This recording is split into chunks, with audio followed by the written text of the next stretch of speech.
Hi friends, आसतु आज देखा केते सहज उपाय आम रसगोल्ला तैयारी करिबा। प्रथमे क्षीर को भल भाव फुटई से किसी भिनेगार दे छेनाटी को छिड़े दबा। तापर गोटे सूता कपड़ा रे छेनाटी को उजाड़ी दबा। उजाड़ी सारा से ठंडा पानी किसी दे छेना को भल भाव धोईदबा।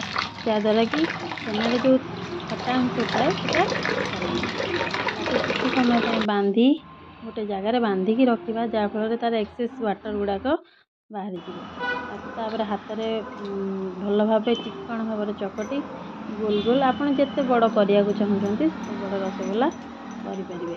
छोट कले धीरे धीरे से पानी में पड़े फुलीज। तापर चीनी सीधा करके रखि से रसगोल्ला को सब गोटी गोटी करके धीरे धीरे रसगोल्ला गुड़िक चीनी सीधार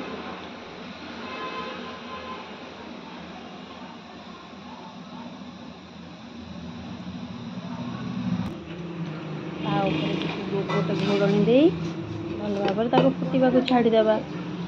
देखु रसगोल्ला कितने सुंदर भाव फुटी बर्तमान होना किसी समय घोड़े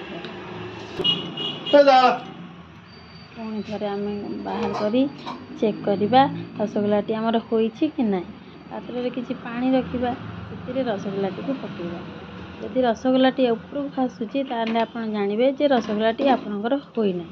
जदि पानी रे बुड़ीज रसगोल्ला परफेक्ट हो किसी समय आउ अपेक्षा करवा। आउ टे फुटा को छाड़ा।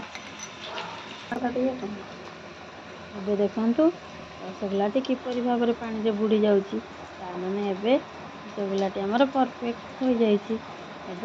आम गोटे पात्र को उजाड़ी दबा। उजाड़ला आम छाड़ीदे। देखु केते सहज उपाय रसगोल्ला प्रस्तुत हो गला। आपण मैंने निजे घरे प्रस्तुत करूँ एवं मजा नियंतु। बाय रोची। जय जगन्नाथ।